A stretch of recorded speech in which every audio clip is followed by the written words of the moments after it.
Fala, galerinha! Hoje eu vim aqui ensinar vocês a fazer uma guerra. Aqui, primeiro você vem aqui atacar, procurar uma partida.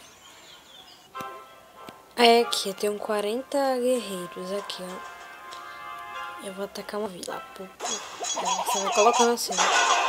Mas se você quiser, você coloca assim, ó.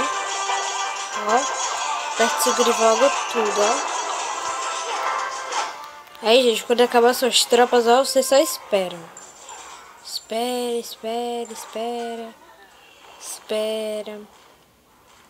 Você só espera. Espera. E eu aqui ficando riquíssimo da Silva.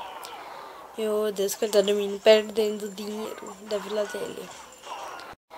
Aí, tô terminando, a guerra já está terminando, eu acho.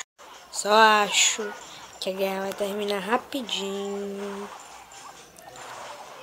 E daqui a pouco eu vou ensinar vocês também a treinar as tropas. Treinar minhas tropas. Algumas tropas assim. Porque, gente, ganhar não é nada fácil, ganhar tropas. Ó, gente, 19.000 pra... Ó, isso. Aqui, ó, tô ganhando. Só um guerreirinho, Deus, coitado. Coitado do bichinho. Oh, Deus, o bichinho tá solitário. Acabou. Eu recebi 2.334 de dinheiro. Pera aí, gente. Eu vou fazer já volto. Voltei, galerinha. Para que vocês apertem treinar.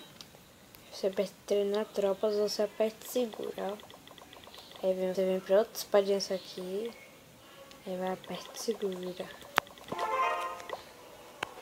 É aqui, ó. Você vem isso. Gente, quando tem um tipo uma corvinha, só você consegue ganhar lixo. Aí aqui, ó. Eu vou também mostrar pra vocês algumas coisas da loja, olha. Aqui, coisa que a gente pode comprar com 7 diamantes, essas coisas, ó. Eu tô poupando dinheiro, muito dinheiro, muito mesmo. Ó, aqui as coisas que a gente pode comprar.